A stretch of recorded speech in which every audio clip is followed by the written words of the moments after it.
welcome back, everybody, to another episode of Phil at the Movies. I'm your host, Phil Walsh, and today we'll be talking about a film that certainly has captured the imagination of moviegoers across the country. Of course, the movie that we are going to be discussing here on the show today is Longlegs. This is the independent horror film released by Neon that made $22 million last weekend.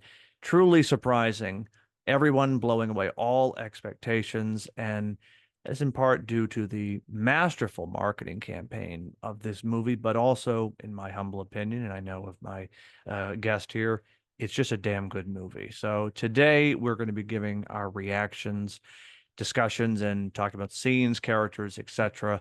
about this film, which certainly is a candidate for maybe the best horror film of the year. Certainly is going to fall into that category in my opinion. And I'll even go so far to say I think it might even be one of the best horror films of the last few years. I really was just captivated by this movie. It's dreadful, it's ominous, and it's got two incredible performances by Micah Monroe and Nicolas Cage. But before I get too carried away with Longlegs, I am delighted and grateful to welcome back to the show Mr. Chris Evans from Gathering of the Geeks, also one of my fellow co-hosts on the other show, DC Unlimited, that we both co-host with our buddy Anthony Caruso. So Chris, welcome back. Welcome back to the to talk about the man downstairs, as he's referred to in the film. It's good to be back and to talk about this one. Yeah, I was, I knew before either of us saw this film, Mhm. you would be a great candidate because I know of the two of us, you are definitely and I don't want to put words in your mouth, so stop me, but I Okay. think you are, it's fair to say you might be the biggest Nicolas Cage fan of the two of us. I think that's probably safe. Yes. Okay. All right. Just wanted to I make enjoy the fella. okay. So I knew immediately before even seeing it that I wanted to have you on the show to talk about this film, and certainly Nicolas Cage's performance, which again before this movie came out, we really did not know much about Mhm. outside of a few quick glimpses and voiceovers. But uh, Chris, first off, welcome back to the show, and let's just unpack this film. Give me your immediate reaction to seeing it. I guess even, what were your thoughts going into this film while you were watching it, and then once the credits rolled and the lights came up? Going into this, I mean, the marketing, like you mentioned, it was so, I'm going to use the word slick in a way because it gave nothing, like we knew nothing about what this thing was, but it reeled us in, or me at least, it reeled me in a way that is rare because not knowing anything and then just like, I have to see this movie. I have to see what this is about. And all the reviews and everything, it just kept building and building. And they had those cool things like you call the phone number and you get creeped out by Nicolas Cage, which is another rare thing. And you're like, what the hell is this movie? And so, you know, when it finally was time to watch it, I was so excited. This had overtaken my horror excitement away from another movie, Maxine, which I was really amped for. But even before seeing Maxine, I was like, okay, no, Longlegs is the horror movie of July.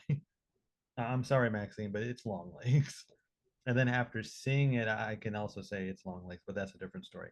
Right. While watching it, I was really surprised throughout because again, we didn't know what it was. We had no idea. I don't know if it was a monster movie or Nicolas Cage was like Freddy Krueger or what. We didn't know. So watching it was an interesting surprise. And it's kind of a slow burn, which didn't bother me because you're so invested with what you're seeing. Like there's never a dull moment in this movie.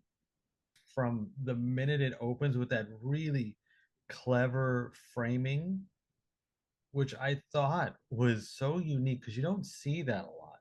And I was also almost wondering, is the whole movie going to be in this ratio? Because if it is, that's neat. But of course, it wasn't. But still, it was cool. The performances sell you so much. Like Micah Monroe is fantastic in this, and so is Blair Underwood. But Nicolas Cage, I think, is on a whole other level. He's only in, I want to say, five scenes, Phil. Is that right? You think? If that, I mean, you certainly feel his presence, but no, you're right. His actual screen time is even I shorter don't think than it's I 10 minutes. anticipated. It's all of that, Yeah, if that. it's short, but he makes the most out of every scene. And when those credits roll, I felt so gross because of what I just witnessed. And I was like, I gotta see this again. I want to do this again. I don't care how gross it is. I gotta do it again. I love this movie. I love Longlegs. I'm right there with you. Absolutely. Cosign 1000%. This, the marketing for this film immediately caught my eye because it was so different than what we usually get for any film, but particularly for a horror movie where there's always that tendency to over explain the plot or show Mm-hmm. too much. Not the case with this movie. I mean, there were hints of, okay, maybe it's Silence of the Lamb, maybe a little bit Right. of Seven or Zodiac, but we really had no idea until we sat down in this film and watched it. And again, I knew right from the beginning with just the way they set it up first with the aspect ratio Mm-hmm. and then the appearance of Nicolas Cage as Longlegs.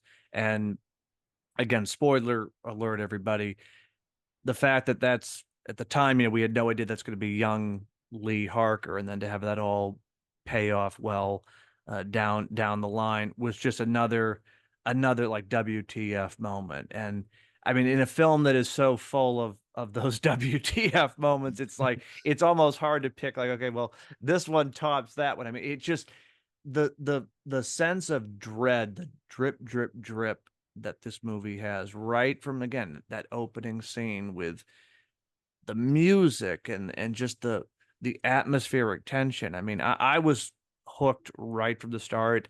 I mean, this movie, I knew I was going to enjoy it just sort of from that opening shot on, but I mean, damn it, it takes you on such a ride and it goes in places you do not expect where Mm-hmm. again by the very end of it you're like, okay, I mean, if that had not been the last showing that night, I would have literally gotten up and gone around and saw it again because I'm like, Absolutely. I need to see it on a different level. I need to look for all the clues and Mm-hmm. whatnot and really piece this together because it's such an exquisite jigsaw puzzle of a film where there are moments that sort of you may not think about, but then they come to pay off down the road.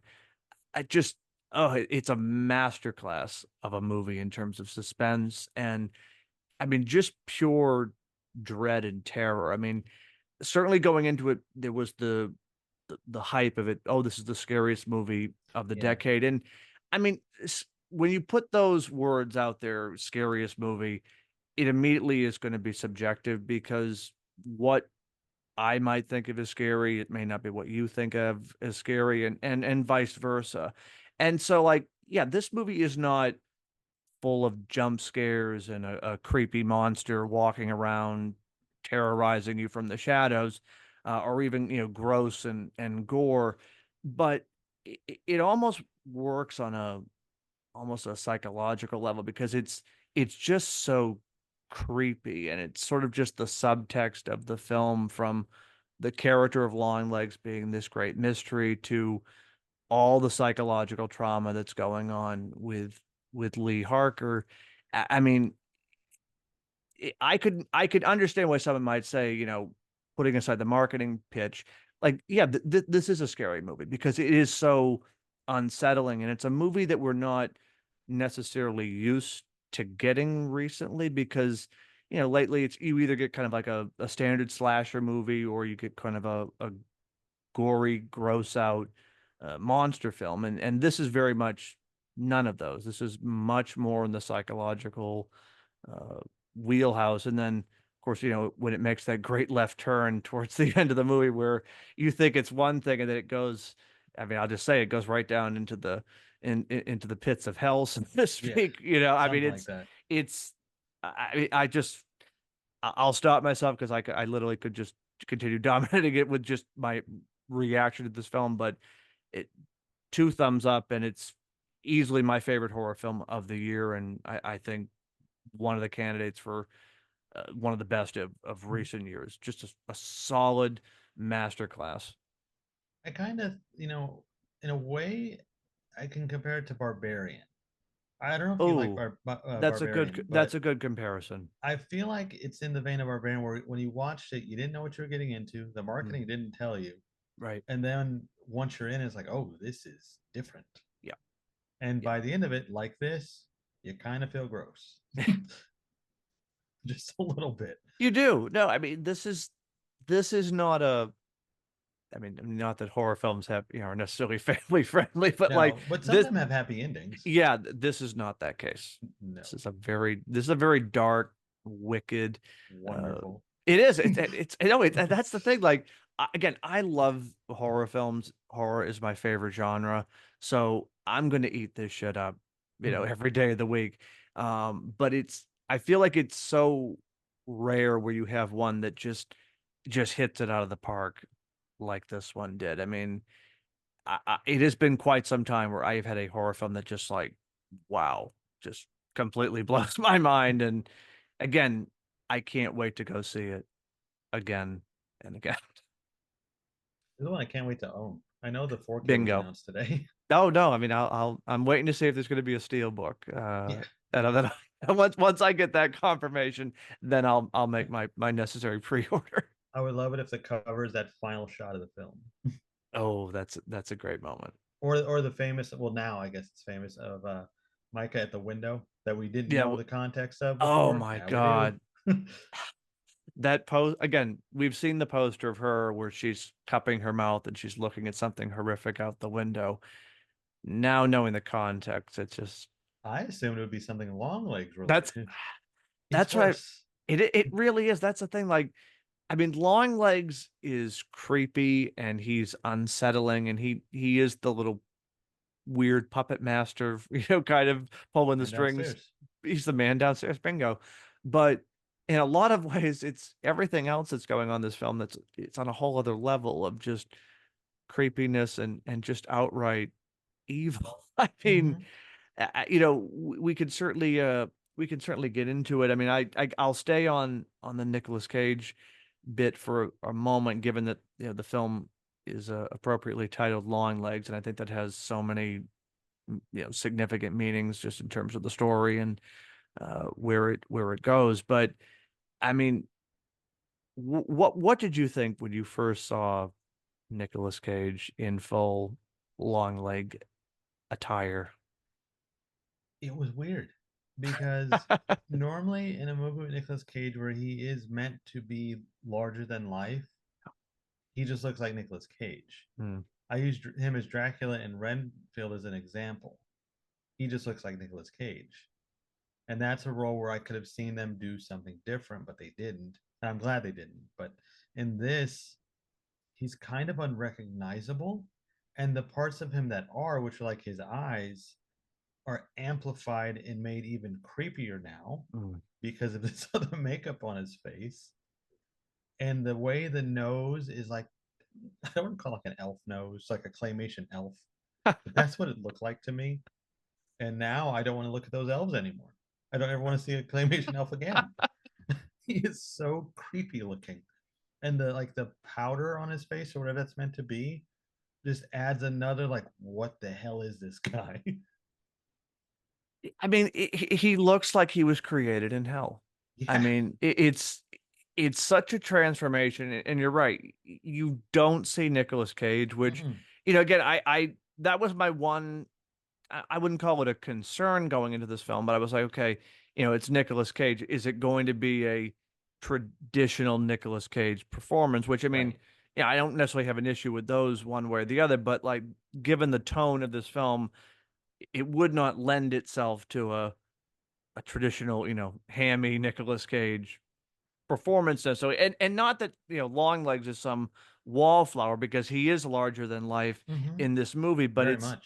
it's it's the way that Cage sort of in a way restrains himself from his usual acting choices or impulses to give us a character that is larger than life, but yet you don't see it as, oh, this is Nicolas Cage playing Longlegs. I mean, for me, like I said, I knew it was him, but it really did take me a minute, like, oh my God, shit, that is actually Nicolas Cage. It's surprising, and the way he disappears into the role is another thing. Like you said, visually there's no Nicolas Cage there except the No. eyes, Yeah. but the performance, it's not there. It's different. Yeah, there's glimpses of him in two particular scenes, but even those glimpses, they're not like, oh, that's Nicolas Cage doing a bit. No, it's It's Longlegs is Longlegs. doing something, and it's a lot. And Exactly. it's so good. Nicolas Cage really excels in this movie. Like we said, with limited screen time, but he Mhm. leaves such a creepy impression on you. It's weird and it's beautiful in a way Yeah. because I love seeing such a well-known actor step aside and allow this. Because I think it would have been easy to tell him, okay, grow your hair out and Right. we're gonna just let you do you. That would have been easy. And it probably still would have been entertaining. The movie would have still worked, but this is what makes this movie magnificent. I'm Yeah. gonna use that word, No, magnificent. it is. No, I will co-sign that. If you couldn't guess, everybody, this is going to be pretty much a love letter to this film. We kind So, of like it. yeah, I mean, just little bit of fans here. So if you're looking for, necessarily a different take, you're probably not going to find it on this one because No. this movie it just blew my mind. Yeah, he's so bizarre, and there's almost like a '70s rock star Yeah. vibe Gone that he's bad. yeah, like again, like a rock star that went to hell and came back, kind of a thing, and then maybe rolled around in the snow for a few hours. Like Maybe it's a different just kind of snow. like, yeah, I don't exactly. I don't think it's I don't think it was building snowmen, so to speak. There was a blizzard, but not the one you think. That's right. um yeah, no, it's such a he's weird, he's mercurial, and like we the real twist of this film that again the marketing, hats off to them, because you think going into this you're going to be seeing a film like Seven or even Zodiac or even a Mhm. little bit of Silence of the Lambs, where he'd be like a Buffalo Bill type, or Hannibal Lecter, where he's truly this unstoppable serial killer. And yet in this particular film, like, yes, he is the serial killer, he is the mastermind, but he doesn't actually do any killing per se. Like he's the puppet master, which Mhm. I thought that was Literally. such a great stroke of genius, and it was so unconventional that it worked because there's a whole part of this film where he's a doll maker and he's creating these dolls, and we'll get into more of a discussion about it, but the the dolls are more or less sort of the vessel, if you will, that create the killings, if you will, Mhm. because they're, The vessel of evil. yeah, whether it's possession or demonic influence, again, the movie, that's another point. The movie doesn't over explain. It doesn't bother to give you too much exposition. It leaves a lot of that stuff to the unknown, which I think in any case, particularly with a horror film, once you start over explaining, you're kind of losing the thread, Mhm. and they don't do that in this film. But the dolls are sort of inspiring, if you will, or sort of giving suggestive thought to the people who have them, and then thus the killings occur after the dolls are in the possession. But we'll get more into that as we carry on. But I thought that was such a unique way to go with it, because it's not what the movie was sort of presenting itself in the trailer, which, I mean, not that there's anything wrong with sort of the Seven or Silence of the Lambs approach, but it was kind of refreshing that it was not that story thread again. It was something, it was similar. Again, there's elements of it. I mean, the film is clearly paying homage and reference to movies like that, but it does its own thing, which I think is kind of unique, and puts it on a kind of a different playing field than just being oh, it's another Silence of the Lambs type movie. I think with keeping the idea that Longlegs himself is probably one of the most unique serial killers on film that we've seen, this is what puts him over, I think. Because in most of these films that where we've had a scenario like this, where okay, character A is chasing killer B, or killer A. You know, in most of those scenarios, we know the killer is the killer. We at some point see them doing something, or we have a flashback of a murder. There's no denying it is their hand delivering these death blows. Whereas in this case, which makes it's a whole other dimension, in my opinion, is that Longlegs, like you said, he doesn't touch anybody. He's not even at the crime scenes, which is why they couldn't even track him down. Right. And that makes this even more wild. He is literally a puppet master Hmm. in every sense of the word here. And that adds to the story, it adds to the character, it adds kind of to the majesty of this whole thing because it is not your typical. It is. I do compare to Silence of the Lambs, but it is not really that. No. It is a little harder to explain, especially once that they take that turn at the end, Yeah. and you realize Longlegs is not actually the villain of this movie. There's a whole other thing here we haven't touched on yet. No, I mean we could get right into that if you like, as it's sort of an open I'm good. discussion. But yeah, no, I mean there are there are two killers, if you will, in this film, and somebody who really does get their hands dirty. The And stew. yeah, so of course, Long Legs is set up as this elusive serial killer that uh, the FBI agent Lee Harker, played by Micah Monroe, is trying to track down, and eventually, of course, he is caught. But in wonderful twisted fashion, there's a hiccup, there's a catch. Uh, Long Legs, as it was suspected, had an accomplice, and of course, the accomplice is not just anybody, and in this particular case, the accomplice turns out to be Lee Harker's mother, Ruth Harker, played magnificently by Alicia Witt. And I mean, frankly, she almost steals the movie. She is Mm-hmm. so unhinged in the best possible way. So, long story short, no pun intended, she has been helping Longlegs all of these years commit these heinous crimes by tying it back to what I mentioned earlier with the scene with a young Lee Harker and Longlegs in a flashback.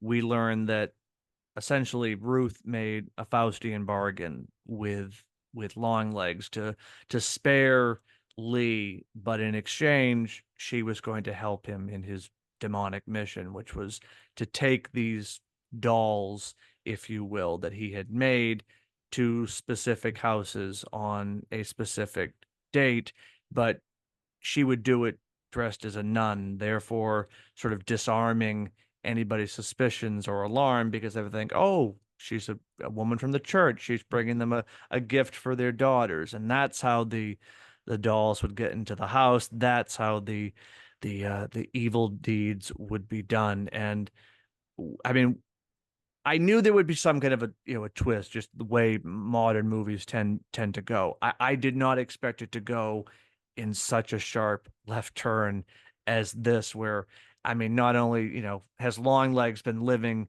in the basement of Lee's childhood home, but like her mother, Mommy Dearest has been a co-conspirator and been basically the right hand uh, woman in this case to Longlegs for all of these years, and I mean it ties into that whole scene we were talking about earlier, where Lee Harker, where Lee looks out the window and is aghast, and from the trailer and from the post, you think, oh, she must be thinking, she's looking at something Longlegs is doing. Well, Mm-hmm. no, she's actually watching her mother, dressed, mind you, as a nun. So you've already got the creepy element of a woman in a habit and dress, and she's carrying a shotgun and she shoots one of Lee's uh,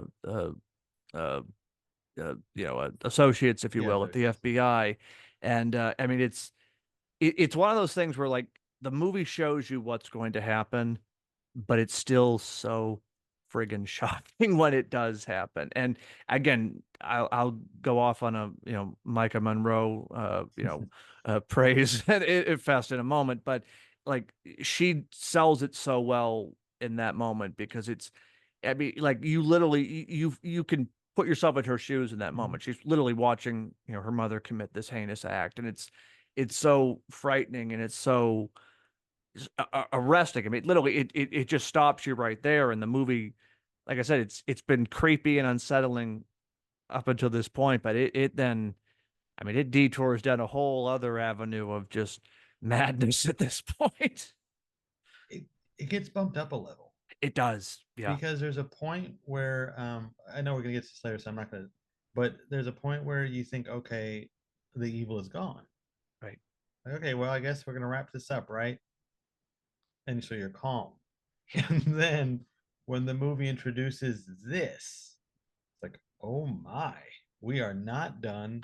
We're getting started again. yeah, And the killing of the FBI agent isn't just like, oh, it's an off screen kill. It is off screen, but the visual we get, like, because we get the angle from outside the car, and the shotgun is basically in the window. So it's a close range shot with a giant shotgun.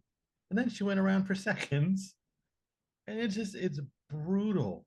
And it's so intense at that point because we are Micah Monroe looking out that window. We are Lee right, Harker. exactly.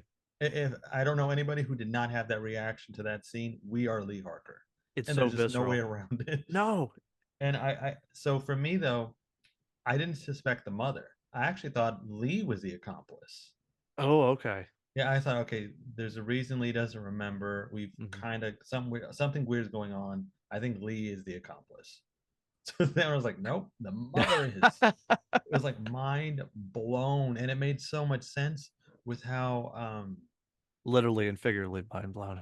yeah, I don't know the word I'm looking for, but like how disengaged Ruth was throughout the film. Because like in this in the opening, or not the opening, but like toward the opening when she makes the phone call to her mother, Mhm. you could tell something's not there. Yeah, something's But you just kind of off. yeah, you just kind of think, okay, maybe she's just they have something between them. I was like, Right. okay, they have a strained relationship. But as the movie goes on, you see, no, something's wrong with this lady. Yeah. And then we see what's wrong with this lady. Yep. And And it's Alicia Witt is oh, perfection, I want to say. she is. It's again, it's almost a scene, a show stealer. I mean, Mm-hmm. she's so demonic Yeah, and because she's even almost more unhinged than Longlegs, if that's possible. I would say so. Like he's in one category of madness, but she's really swimming in the black pit of hell. I mean, it's just it's such an unsettling and frankly, you said it perfectly. It stops you right in your tracks Mm-hmm. once you see that turn because the movie takes on a whole other layer of subtext and sort of intrigue because I mean again it doesn't dwell too much as I said in the over exposition. They give Don't you need it. just enough about what happened in the past, what Ruth has been doing, and then it leaves it up to you, the audience, to sort of wrestle with it and play with it in your own mind where I mean this is a fucked up childhood that Lee Yeah. went through. And you can see now why she is so scarred and kind of almost dealing with a PTSD effect throughout this movie. And Mm-hmm. it again, it's not like the movie sort of beats you over the head with it. It sort of takes you along, gives you hints. Okay, there's something strange with the relationship with the mother. She's a little on edge herself. And then, I mean, once it makes that turn, it's like, okay, now we see the big picture here. And it's all because of what's been going on under this roof for God, 10, 15, 20 years. What a picture. Yeah. I think one of the things when you look at Longlegs versus Ruth, one of the things that makes her more unsettling, perhaps, is that when you look at Longlegs, you know he's a psychopath. You know something's wrong with that guy. Right, When you look right, at Ruth, it's like, oh, it's an old lady, or not old, but it's an older lady who's been through some shit. right, Like, okay, and she's a hoarder. Okay, that's something too. right. So you don't really expect, oh, she's a nun with a shotgun. Exactly. It just goes in such a direction. That's something that I really appreciated with this film is that it showcases the different level of evil. Whereas like Hmm. Longlegs, as you said, he's one category, but Ruth is in this whole other camp where she's a very disarming figure in some ways because Yeah, you don't expect it. It's not that she's like the sweet old lady baking cookies, but I mean she's she could have been. yeah, yeah, again, that might have been, Could have been. the prequel movie that we didn't know we needed. But no, like she's very, sort of disarming and sort of the last person in the world you suspect. But like that is a storyline that we see time and time again in movies and certainly in real life, where it's the person you least expect Hmm. turns out to have the deep dark secret. And there's something tangibly frightening about that because it is so realistic. And Yeah. even though there is that element of the occult and demonic influence in this film, it's grounded in such a way where like it does play like a page out of real life sometimes. And I think that was a really effective way to do it. But again, not sort of beating you over the head with it where it kind of breaks the fourth wall in a way. Like Hmm. they go right up to it, but they don't break the glass. It's also tragic in a way Mm, because the reason she's doing this was to protect her Lee. dog, yeah, That's why she agreed to do it. She was pleading with Longlegs because we don't know what Longlegs was about to do. That's actually the only time you see him right, doing anything. exactly, And we didn't even see what he was going to do. So, that makes it kind of even worse. She was not forced to do it, but she volunteered in order to save her daughter. right, And we do see the fallout from the first murders. She doesn't take it well. yeah, So it was that and the repeated killings which bring her to where she is at the end of the movie, which is on another playing field. yeah, And yeah. it is something to see. Oh no, like I said, I mean, when the movie makes that turn, it commits Mm. 110%. There are no And red lights. no, and like I have to give the movie even more props for being bold enough to go in that direction Hmm. because you could have made a very entertaining, thrilling film just on the basis of someone trying to catch long legs and how was he doing it, and maybe the movie doesn't explain that, leaves it to the imagination. The fact that they then decided to make the turn, bring in the occult, which was sort of hinted at, but not really done. Like they sort of allude to Charles Manson and A those little sort bit, of yeah. influences, They but mentioned him. yeah, but then when it turns, it does not waver from that. And that's something that I really appreciate in this film because a lot of times, particularly in horror, there's always sort of that half step where they're almost afraid to go down one way because they want to Hmm. play it safe. And this movie does not play it safe at all. I mean, this is not a Silence of the Lambs ending, which I would not call a happy ending, but there's definitely more resolution in a way in terms of Clarice and her catching a Buffalo Bill. I mean, yeah, Lecter is out there, but it's not like he's waiting in Clarice's house to get her or something. Like it's a much No. more there's resolution, I guess. Whereas this film, I guess you could say there's kind of resolution, but it's not anything that is at all peaceful or, you know, Lee's not going to go home and say, well, that was a hard day at the office. I think I'll sit No. back and read a book. No, that's the thing about the ending that I kind of find gross is that the damage is done. Yeah. The plan worked. The villains won. Yeah. Bingo. They won. The Yep. heroes did not. No. And they lost horribly. Yep. Like even do you want to wait to talk about the ending? Yeah. Go right ahead. Yeah. Oh, okay. So even like we saw if you destroy the The dolls. sound ball, Yeah. The little orb. the That, orb thing, if you yeah. destroy it, spell is broken.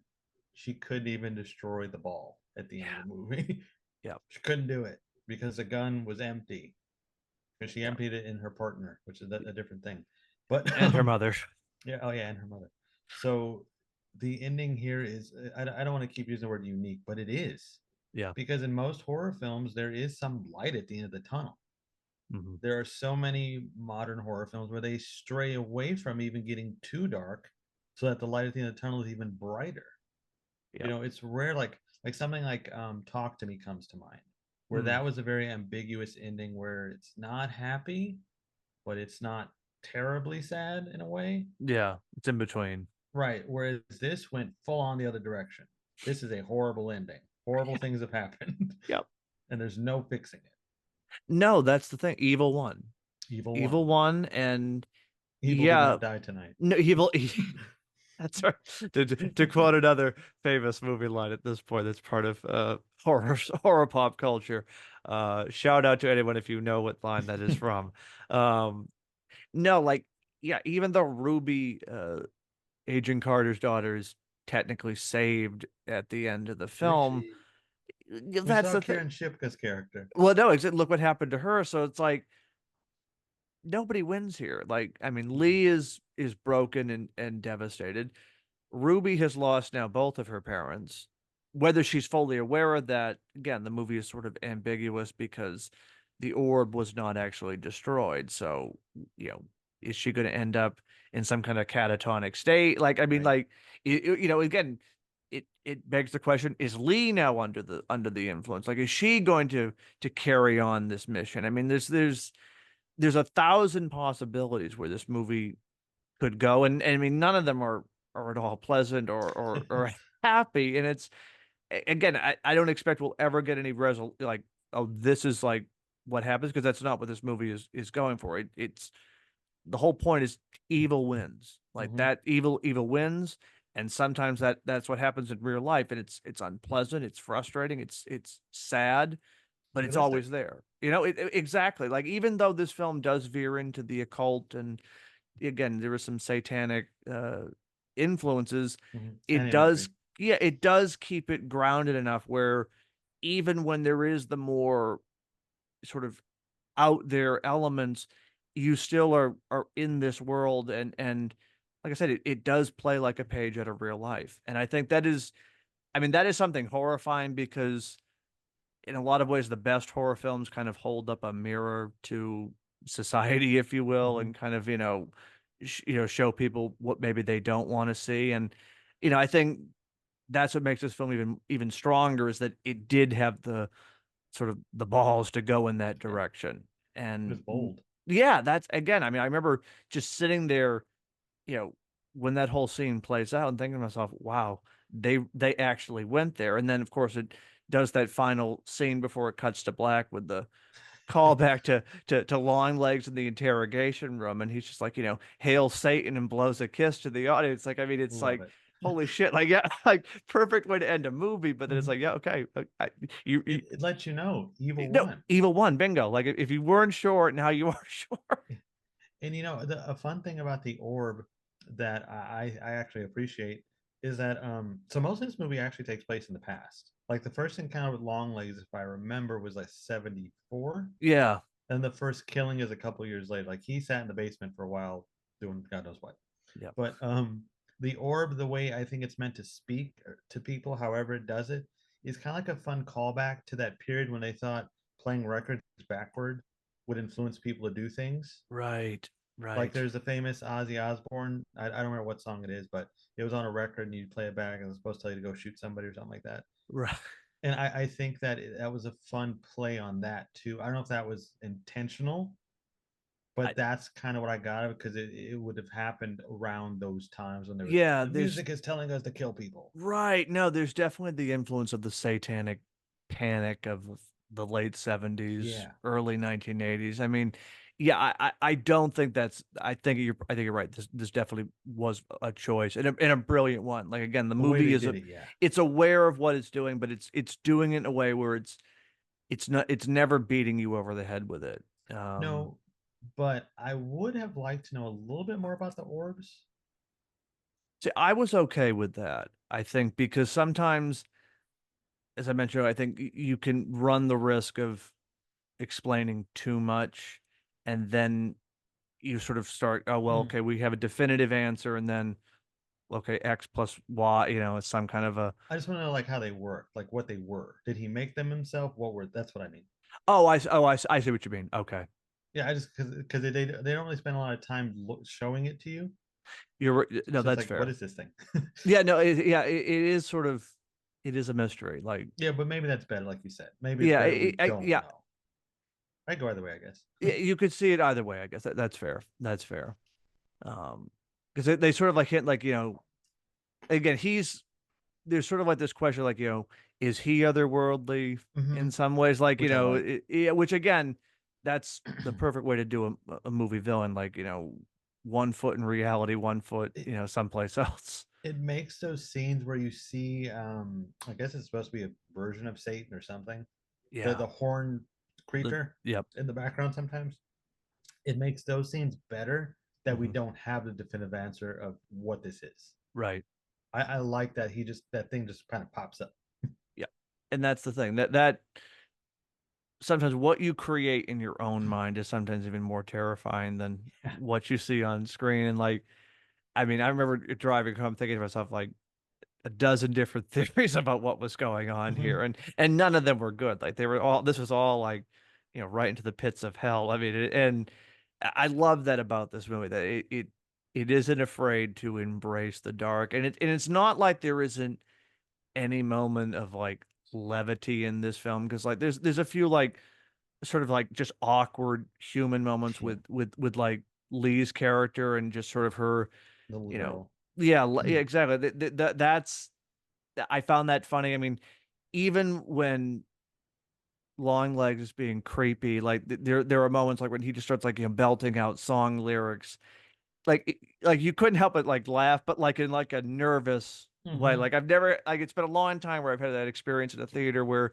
you're laughing, but I'm not really sure. Okay, should I be laughing at this? Is something going to happen now? Like it's very It it plays with fire in such an imaginative way. it's not the same level, but in a way, it reminds me of Ledger's Joker in The Dark Knight. You didn't know if you were supposed to laugh at his jokes, and then you Yep. felt bad if you did If because you did someone dies right afterward. like the pencil trick. Yeah, the pencil trick. Exactly. That's a great example. Yep. Whereas, like when Longlegs sings that song, or he starts to sing the song, Right. if you let me in, it'll be nice. If you make me go away, I'll come back. Yeah. It's creepy. It It's is. it's it's It's it's, totally. It's it's like again. nervous laughter. Should I be laughing? And That's what it then is. no, No, maybe I shouldn't be not. laughing. That's what it is. Like, oh shit, why was I laughing? Like I think everybody's expression in the theater, if I had to guess, just goes from like a smile to this horrified, like, what is happening? What have I done? Yeah, what have I allowed?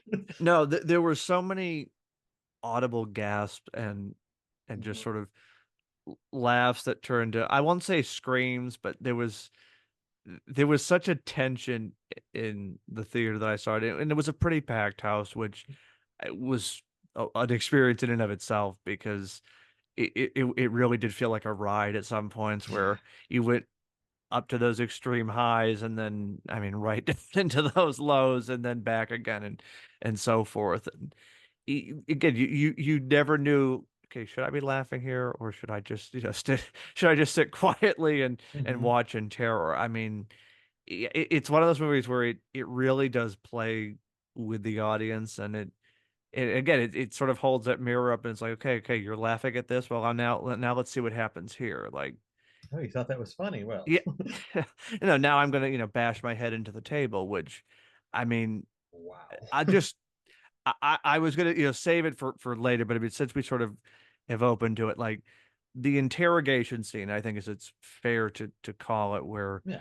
Lee finally comes face to face with Longlegs. And I mean, just as an aside, the marketing in this film really played up this potential scene between the two of them, and it was the first time that Micah Monroe and Nicolas Cage actually met For a long time. on the yeah exactly during the filming, and part of me was thinking when all of this was being hyped, I said, okay, is this just a clever marketing ploy, or is it really going to live up? Well, for me, it exceeded all the expectations. It's one of those scenes where I'm not going to say like the Dark Knight comparison because again these are two different Mhm. movies, but where everything really does get turned on its head in a way, and it's all because of what what in this case the killer or the villain is doing. Like it's such a beautiful orchestration where you think it's going to go one way. You think, Lee has all the cards, and then the script gets flipped. And then, of course, as I sort of alluded to with Nicolas Cage bashing his head in on the table in bloody fashion was something I was not expecting to see. No, I was shocked by that. Like I was so surprised that that's what was going to happen. Yeah, I just assumed it was going to switch to a Hannibal Lecter type thing. bingo. Yeah, I was like, this is our okay, Clarice right. Hannibal moment. That's what I was like, okay, that's what we're doing. This is cool. And then no, Nicolas Cage's teeth are flying out of his mouth and he has no nose. Yeah, The way it's so graphic. it is. They went for it. This is the most graphic thing in the movie. And Oh, like I said, easily. they went for it. They did not hold back. They tore his face apart. They did. They did. And it's so like I'm thinking back on the scene, just replaying it in my head, and it's just grotesque. The way It he like is. keeps No, I mean hitting his it. head, and the blood just pours out. And then when he finally dies, like they focus on it, Yep. and you see the blood, the pool of blood around his head. And I was thinking, I don't think I've seen this before. No, Like I I'm thought not the saying same that they've thing. never done something like this, but at this level. Yeah, it's the visceral nature, and again, it goes back to that point I mentioned earlier. It's the grounded nature of the movie Yeah. where yeah, okay, yeah, it's a movie, no surprise, everybody, but like the way that they execute the scene and the sort of the craftsmanship, if you will, it hits on such a level that you don't see in too many of these kind of films. No, and Micah's reaction to it. Yeah. That that was another because we are Micah again in this scene. We are Micah. Yep. And the way the blood splatters on her and she is horrified. And then she backs, I think she backs up against the wall and there's Yeah. still blood coming at her because of the force he's bashing his head into this table. It was nuts. No, I mean it's one of I mean she's phenomenal in this film from start to finish. I mean she really anchors it with such a riveting and complex performance, but it's on full display in this particular scene where Mm-hmm.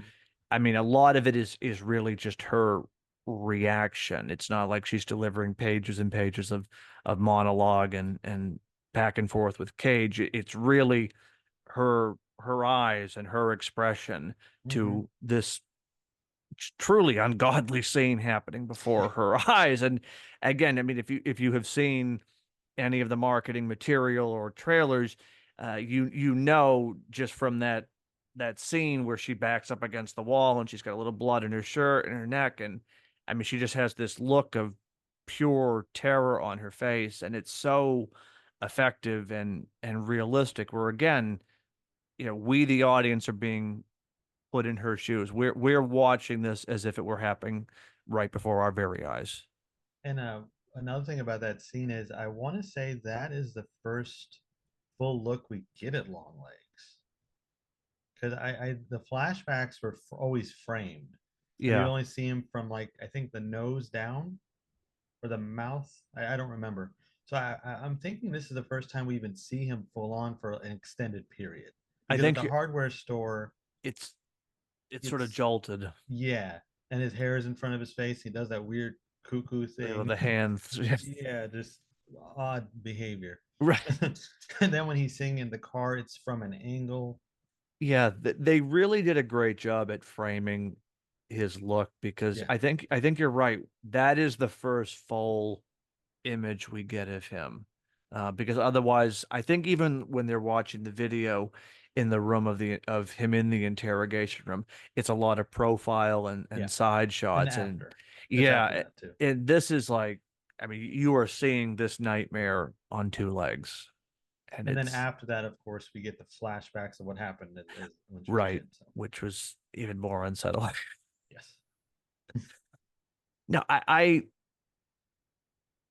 always sort of hesitate because like today everyone sort of is like rushing like, oh, this movie was the greatest thing ever, this thing was the worst thing ever. But I have to say, I really felt when I was watching this film that I mean, not only was it, it was entertaining, but I felt like I was watching something special in a way. Hmm. Again, I go back to films like, in recent memory, like a film like Pearl or a movie like even Hereditary or another Micah Monroe classic, It Follows, where there's just something unique and special about what is happening. And it's unlike any other horror film that is sort of out there in the consciousness at the moment or even prior to that. And that I kept going back to, again, those two films as an example of just I felt like I was watching something that is definitely going to be with us for a long time. And I think, I mean, certainly if the box office is any indication, not that that is ever, a 100%, guarantee one way or the other, but this one does feel like it's here to stay. And I'm not saying it's, universal, praise or whatnot, but a lot of people are talking about this film. A lot of people are discussing this film. There's a lot to discuss about. I mean, there's still some things that we haven't even talked about. I No, think like you think of Blair Underwood's character. I was going to mention him. Yeah, he's really good. Yeah, He's an important part of this story, and his like he plays. Yeah, he's kind of the standard cop number one guy, right. but there's something else there when it comes to the way he interacts with Micah's character Lee Harker that really sells it a bit better.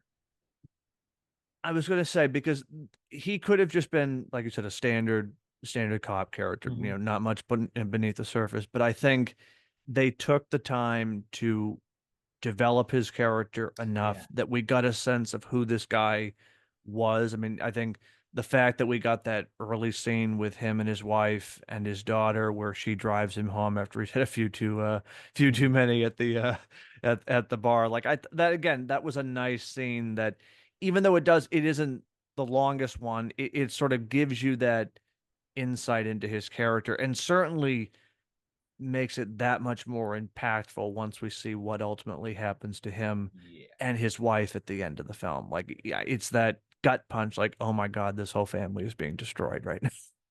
Yeah, because yeah. So when I was watching it, when as soon as the little girl asked her, "Will you come to my birthday?" I was like, "Okay, this movie ends at her birthday." I was like, "Okay, that's where we're going." Yeah, But I still didn't realize it that. was going to Oh, be that kind of a that's birthday. where we're going. Yeah. you know, but No, he's great in it, and like you said, that scene does make it more impactful, makes it more effective.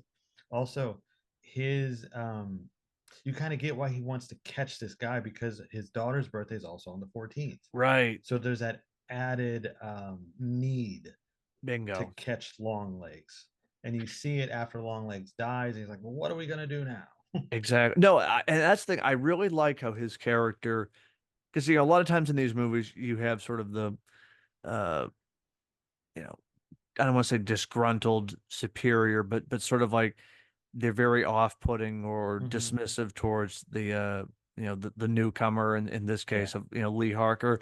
And I like that he was always by her side. He was always sort of giving her that On her side. encouragement right up until kind of when Longlegs kills himself. And at that point it's like, okay, well, shit, now what, kind of a thing. And I Hmm. thought that was such a great transition because then, like I said, once we get to that ending, it just adds so much more impact that you just see how literally everything that they had been working towards completely fell apart.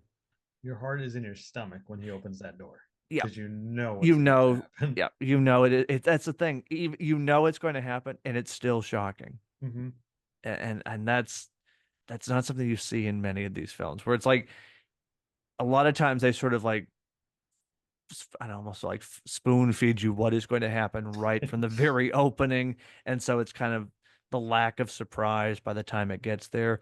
This film, like, even when there were moments where, like you said, she opens the door and you already know what's happening behind there. Her mother is there. It's Hmm. still shocking. And I think part of it is just because there's such an investment in these characters and in sort of the story itself that like you're going along for this ride, even though there's like a part of you like you want to like reach into the screen, like, Jesus, get out of there right now. Don't do it. Stay out, run away from the house. Don't let the church lady. Tell her we're closed today. Right. That's right. No, no gifts from the church. No, we don't want it. What did you think of speaking of another actor in the film, Karen Shipka's Oh, very brief performance, but I think quite a scene stealer. happy as peaches to talk about Yeah. that. Um, I gotta be I wanted more of Karen Shipka's character. Me too. Me She too. was so cold Yeah. Yeah. and just it was alarming to me. It was like, what is wrong with her? Yeah. And then when you hear why she's alert now, like oh, it's because they destroyed the orb. Like, whoa! So is this what happens to all the kids if they do this? I know that's what I kept thinking. Oh To my any God. survivor? Yeah. It's like, whoa! But her scene and the way the camera's mostly on her and it's just fixated closely on her face, Yeah, it doesn't leave her. her eyes, they're dead eyes, I usually associate Karen Chip. I haven't seen her in a lot of stuff, but I think of her in Mad Men. Oh yeah. Yep. So that's kind of my that's Karen Shipka. And she's like a happy kid mostly. Yeah. So I go from that to this happy as peaches thing, like, whoa, No, it's like, okay, we gonna are here now. And I love the way she talks about it though, and happy as peaches to kill you right now if you told me to. right. I'm like, what? No, I was not expecting that. Like for a minute, I was like, wait, did she just say what I think she Yeah, said? it takes you back for like, what? No, because you're sort of expecting, okay, she's in this, I guess, kind of a mental institution, Yeah, and the she's institution. very catatonic, and you're not expecting her to just sort of blurt out, yeah, yeah, I'll kill you right now. Like, if that's what he wanted me to do, I'll do it. Like, what? No Like, skin off my it's back. just like, it's like this little, like, not that she's like a little girl, but like she's just sort of almost like childlike in the way that Yeah. she's presented. And so that's what I think makes it even creepier It when she does, even though starts we know talking about how that. and we know how old she is in that scene. Yeah. But it's like almost like, again, rested in development where she's just sort of frozen in time, and she plays it off so well where you're like, holy shit, like, yes, some stuff has gone down here with this girl. Yeah, it makes you wonder, like, if she, let's say she didn't kill herself, what would she have done with her the rest of her life? Well, that's again, like, that's the thing. This movie opens up so many questions where it's like what is going on through each individual character's mind in Yeah. like that given moment. Like, like what is Ruth doing? Just like, when there was like a few different times where Lee calls and the phone keeps ringing. And I mean, obviously once we know about the connection with Longlegs, you can kind of piece it together, but it's like, okay, why is she taking so long to answer the phone? Like Hmm. what is going on here? Or even the whole, like, you saying your prayers thing. Like That was very, weird.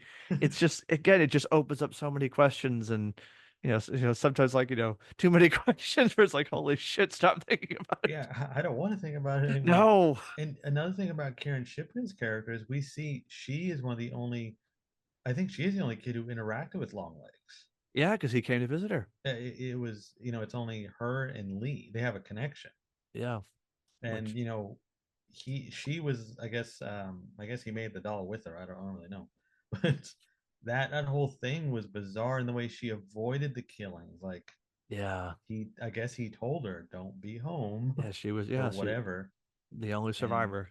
happy as peaches. It happened. No, like I said, it was such a moment because the last thing I have seen her in was Totally Killer, which was a Oh, that is right. completely different kind of horror movie. Very, very almost like PG compared to this I movie. forget that's her for some Yeah, reason. I know. Yeah, And I that love was. that movie. Oh yes, I do too. But that was, sort of what I kept picturing when I was seeing her name mentioned as part of the cast, and then of course once we see her in this film, because I hadn't.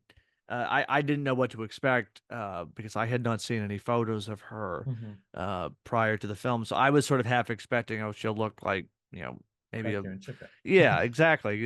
Nothing different, but that was not the case. This I is, didn't actually know she was in it prior to sitting down and watching it. no, okay, yeah. No, I had seen her name mentioned, but I did not realize we were going to be getting what we got.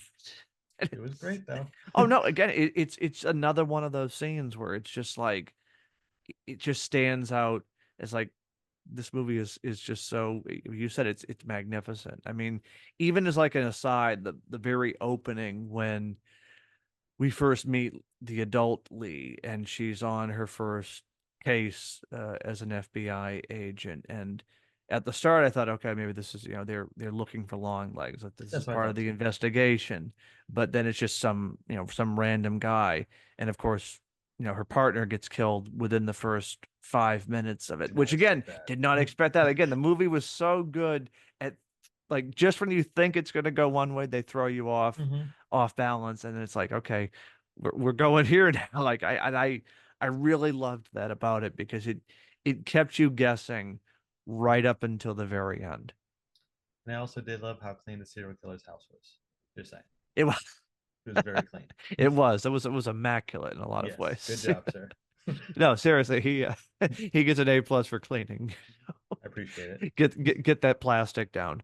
No, I mean, this is one of those movies where I'm expecting. I mean, I'm going to try to go see it again this week because it just I feel it's one of those movies you've got to see it again. I mean, I'm going to be owning it when it comes out on Blu-ray and whatnot. I mean, this is I really do feel like we have witnessed something different that kind of shakes up the horror genre a little bit, where there's a lot of familiarity, again, like I said, Silence of the Lambs and Zodiac, but it also, there's elements of like Rosemary's Baby and Hereditary and just sort of other kinds of movies sort of molded together to make something, I mean, truly unique and wicked in the best possible way.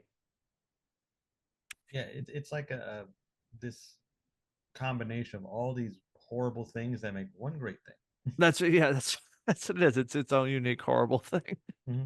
And that's what I love about it. It's just it's so again, the marketing does not do this movie, I think, truly justice. I mean, and I don't mean that in a bad way. I think just the if you go into this movie and you were, I guess, disappointed because the marketing presented it one way, I would encourage you to see it again now knowing it, because I think it will probably play in a whole different level, because certainly the trailers and whatnot give the idea, oh, it's sort of an updated Silence of the Lambs, and it is very much not that.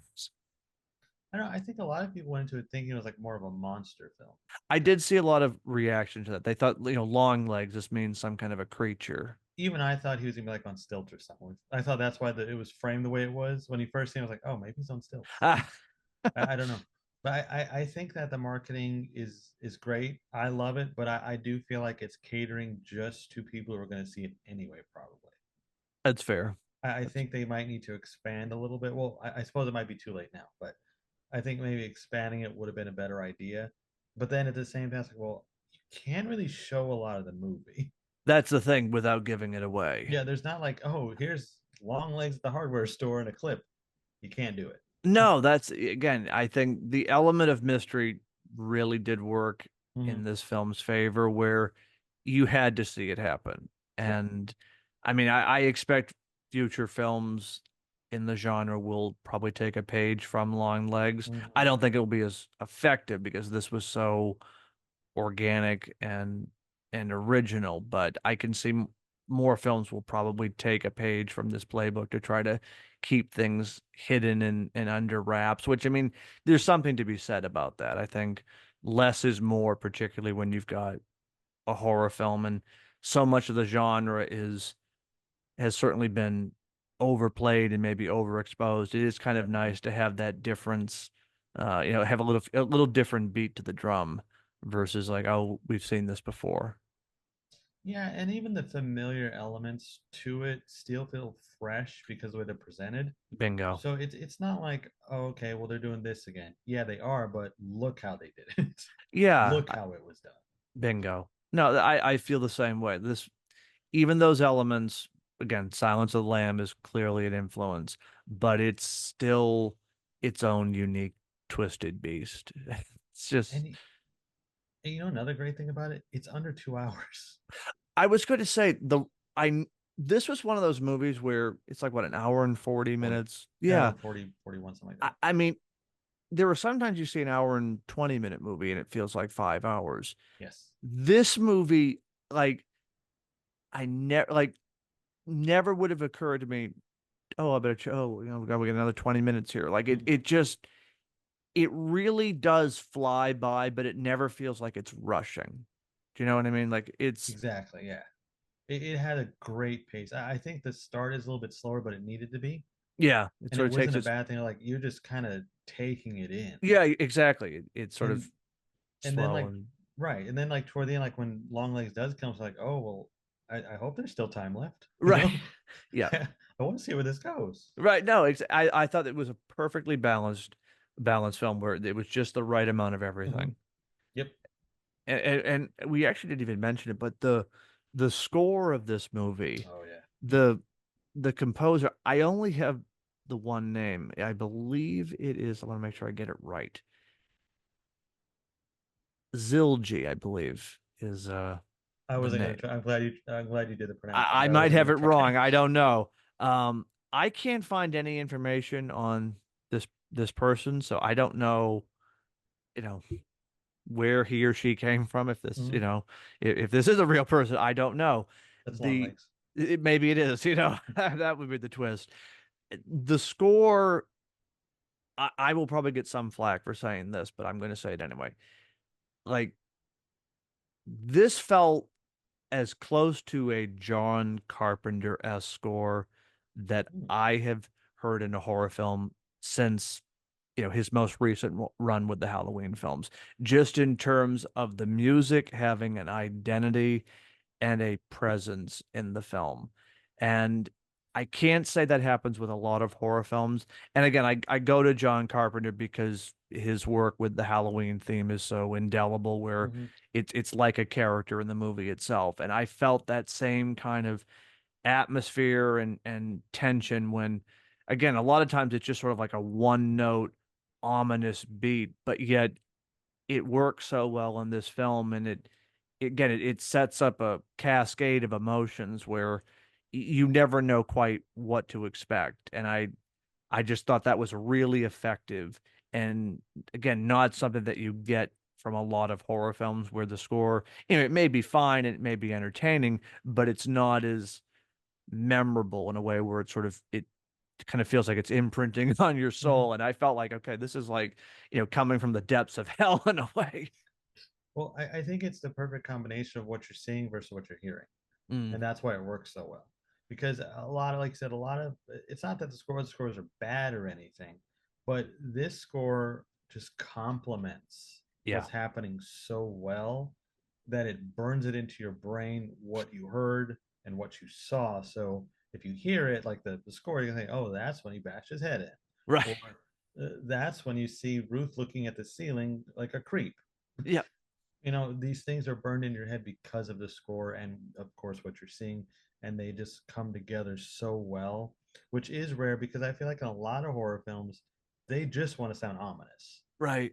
There's nothing much to it except sound ominous. Right. Exactly. Be creepy. Right, and that's fine too. I mean, I love a good ominous Oh yeah. score. So do I. Yeah. I'm not going to turn that down. No, But I, never. I enjoy one like this where it has more of a flow to it. And Mm, it's more of like a cinematic thing where this could have worked in another film too, the way that they do it, instead of, oh, it has to be horror, if that makes sense. right. No, exactly.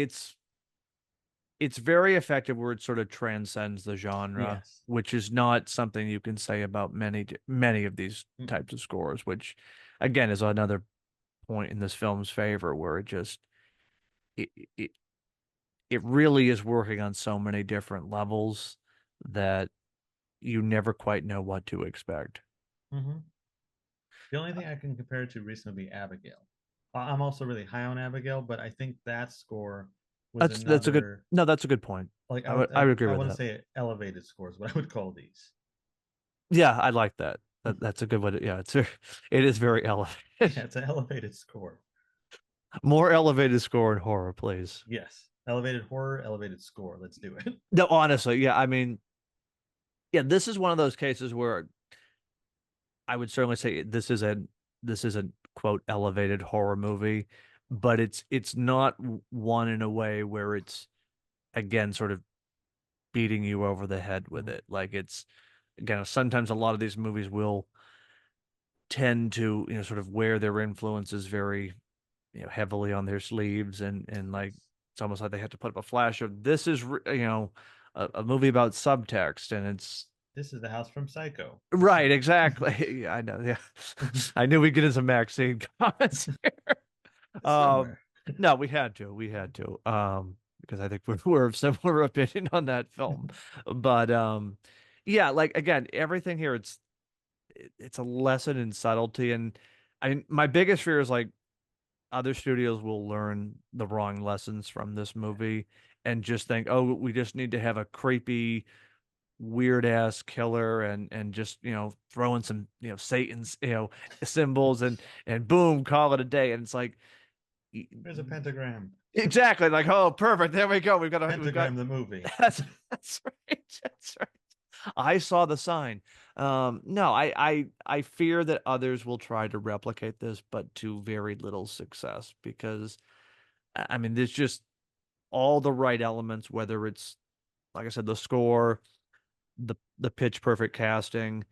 I mean, we didn't mention it, but the writing directing of Mm. of Osgood Perkins, who for all of you who might be interested and didn't know this, he is the son of Anthony Perkins. So to tie it back to the Psycho I didn't know reference. that. Oh, well, okay. I Well, was too fixated on that he was the character from Legally Blonde. oh, I didn't well, get I there's couldn't that get past too. that. There is that too. No, so I mean, everything does come full circle, which I think 20 years ago or somewhere around that, Legally Blonde was released Mhm. in this same weekend. So again, everything Oh, was it? comes, That's cool. yeah. So it's kind of a fun little pairing, and I think that opened number two as well. So like Longlegs, Huh. there's some connection there, but yeah, no, son of Anthony Perkins. So Cool. yeah, it's in the blood, so to speak, and yeah, definitely this is a film where he had a unique vision, and if you've seen any of his other films, whether Gretel and Hansel or The Black Coat's Daughter, I would recommend either of those films. This, I think, is certainly a case to be made as his best film to date. It's just again, it's such a unique blend of both the supernatural horror, but yet it's still grounded in a way where it really does leave you unsettled by the time but by the time the lights roll up. I mean, I definitely remember walking out and going back to my car thinking, okay, this movie's going to stay with me for a while. Chris, before we tie this up, I sort of alluded to my favorite scene. What would be your favorite scene or moment in this film? Oh man. Yeah, I knew this question was coming. I was trying to think what it I'm kind of torn. So you can have two. one is Nicolas Cage singing. When Longlegs does that let me in and it'll be nice or something like that. That's one because it was so unnerving. It was. The other one, of course, is another Longlegs scene, which would be the interrogation. Yeah, Yeah. I want to say the mother with the shotgun too, but we'll just keep it to the two I scenes. know. Like I I love this movie. I don't know. No, I'm with you, buddy. I mean, this film, it's already my favorite horror film of the year. Mm, Nothing else will clear it, and I'm perfectly mm, comfortable with that for saying. I mean, might be I one. well, no, we do have another film, which I'm sure we'll talk about that one at a later date. But yeah, this one. I was so surprised by how much I enjoyed it, which I knew I would enjoy it because I love horror movies, but I did not expect to enjoy it as much as I did, and for it to be as effective and gripping as it turned out to be. I mean, this is a really special film, Mhm. and it's a hats off to the entire crew and cast because they made something special. And again, from the marketing on down, this one shan't be forgotten anytime No, soon. no, It's it's magnificent. it is. No, I mean you said it perfectly. It's a magnificent movie. Double M, which is, that's about as good a rating as you can get it is in my book. But We need Marty to watch it. no, seriously, again, please go see this movie. Don't let it fall by the wayside. I mean, certainly doing it did well last weekend, but keep it up. I mean, Hmm. it's already certainly made a mark given that its budget was $10 million and it made 22 million bucks last weekend. So it's definitely going to turn a profit. That's to say the least. But again, it's as a movie buff, I'm always delighted when these kind of films overperform and exceed expectations because if anything, the last few years have shown horror. I mean, horror has never left. I mean, people say, "Oh, horror's back." No, I mean, Yeah. horror has been here for a long time. It's been here since the dawn of cinema. It's never going anywhere. I mean, we're certainly in a moment right now, and I mean, as fans of it, I think we can really appreciate it because as the kids would say, we're eating good, so to It speak. slaps. It does, yeah, all that lingo and whatnot. But no, I thoroughly enjoyed this film, and I can't wait to watch it again. I mean, I mean, like that's about as high a compliment as you could give for me. I can't wait to watch it again and dissect it. I'm with you. I just want to see it again. Yeah, But no, a point about people saying horror is back. I think that horror is the backbone of cinema. bingo. Horror has been around forever. You go back to Universal monster movies Mhm. and how much of a hit they were. Like Dracula opened on Valentine's Day, and it was gigantic when it Yeah, opened in the yeah, 30s. yeah. And Midst of horror has depression. just continued to keep. I'm not saying they keep the lights on at theaters. That's not what I mean. But horror always seems to come around and do well. Even the terrible films do okay. Yeah. So saying horror is back, you can say it, but it's always been here. That's kind of my opinion on No, it's never going anywhere because at the end of the day, it's like, why do we ride roller coasters? Why do it. we go Hmm. into fun houses? We like to be scared. Yep. We like to be scared in a controlled environment, and nothing beats going to a movie theater and watching a horror movie. And to me, like that's a great night at the movies. Especially when you get that reaction from people of, the shocks and the gasp Hmm. and even the screams. I mean, again, I did not scream watching this movie, but I did find myself on the edge of my seat, particularly in that opening where Longlegs does finally come into view. And again, just the way it was framed, I was like, oh, okay. I loved Oh, it. holy shit. Okay. We're really going for it. No, it's damn it, this movie is so good. It's just a masterclass. Yeah, when we look at the end of the year and talk favorite films, this will be on my list. Oh, Whenever whoever I talk to at in January, like, what did you like this year or last year? Well, I like Long Legs. yeah. No, I mean, like I said, I mean, I'm gonna be doing a mid-year ranking. This film is already going to be on the list. I just going to be talking about this probably nonstop. So if you follow me on social media, I'm sure you've probably had your fill of me with my, you know, talking up of long legs. And so, bear with me, folks, because it's probably going to be a few more weeks of it because I'm obsessed with this film. Oh, Yes. and this feels like how I felt kind of walking out of Dune Part Two back in March, where just you've watched something special and it just Hmm. sort of connects with you in such a way. And again, this is tonally different than Dune Part Two, but it's equally as enjoyable as a movie. So, you know, I w might w even say it's a little bit more engaging because it's shorter that's fair. No, that and you could watch it this quicker. is it is. No, Dune Part Two, you have to carve out some time and Yep. Have make the headspace for it. yeah, no, that's you don't just flick, pop on Dune Part Two and leave it on in the background kind of a thing. No, you want to watch all of it, that whole 2.5 hours, whatever it was. This, you're good in under 2 hours. You just saw something revolutionary. That's right. It's a good time. That's right. Well said, Chris. And I if you think watch at home, you could shower afterward, which maybe you might need you to, I might think. want to. The bathroom, yes. That's right. Or, if you were, near the ocean or a lake or a pool, you can dive Or in, get some holy water, whatever you need to do. right, I run support down you. to your local church or something. Don't trust the lady at the door in the nun costume. No, if there's any lesson from this film, if a lady shows up with a crate with a doll inside, do not let her in the house. No No, matter how nice she says, or if she says you've won something or it's a gift from the church, don't do it, folks. do not Don't. trust Alicia Witt. No, but if Alicia Witt shows up, or God forbid, Nicolas Cage, bolt the door. Just stay away. Nobody's Bingo. home. We're No, sure. closed. Yeah, exactly. Call your local authorities because it will not be good. It will not be good. But no, Chris, you said it magnificently at the start, and this is a magnificent film, and I want to before I let you go, just thank you for once again coming back on the show. I want to say this is like number five or number six now. I know I'm chasing the Saturday Night Live Well, I thing. would say at this point you are the clear front runner for most appearances on the show. So there is a plaque and Cool.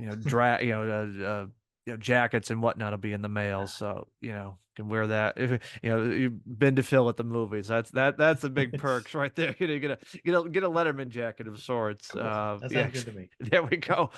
So look for that in the mail. But no, in all seriousness, buddy, thank you for coming up back on the show and talking about this film. Like I said, I knew you would be my go-to given that you are a Nicolas Cage fan, but it's even better because this movie sort of exceeded all Yeah, expectations. it makes it better when we like the movie. Bingo. No, this wasn't the Maxine discussion that I had a couple No. weeks ago, which we won't reopen that can of worms. No, needless to say, that probably won't be on my top 10 list of the year, but I'll let that go. I'm moving on.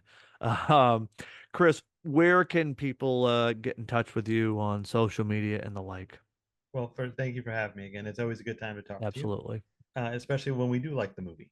Right. You guys can follow me on Twitter at thatchris70. You can also follow the podcast I do with my buddy Emmett Davis over at G of the Geeks. I know Phil's going to mention anyway, but I would love it if you would also follow the podcast I do with Phil and our buddy Anthony Caruso over at DC Unlimited Pod.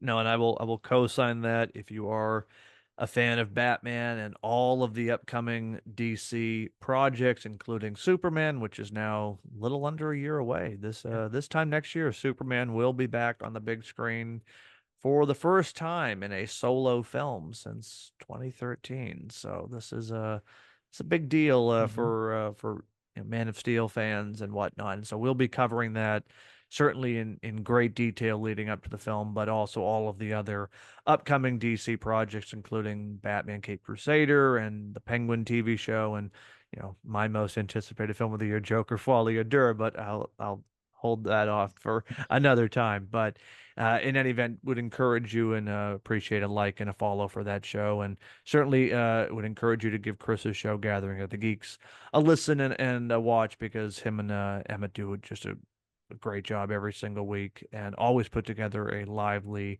and interactive show, which is that is not easy to do, particularly on a weekly basis. But they always have unique topics and fun discussions, and like I said, they're just great guys. So I would encourage you to give them a follow and support their efforts because they're doing great stuff over there. But certainly you can follow my Twitter handles and all that and social media. I'll leave it in the show notes. Certainly, as always, appreciate you taking the time to listen to this show or watch it on YouTube. Of course, if you are watching it on YouTube, to give it a like and subscribe and stay plugged in for notifications and all of that good stuff. And certainly, if you are listening to this on Apple, would appreciate a review because that does help with that pesky thing called the algorithm and gets the podcast raised and elevated. So any help is always appreciated.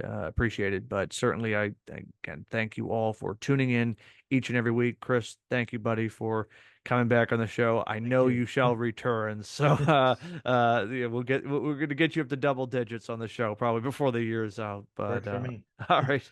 But on that note, everybody, thank you for tuning in and hearing our discussion, our gushing discussion on Longlegs. That does it for me today. I'll be back next week, and we will certainly do this all over again for the love of movies.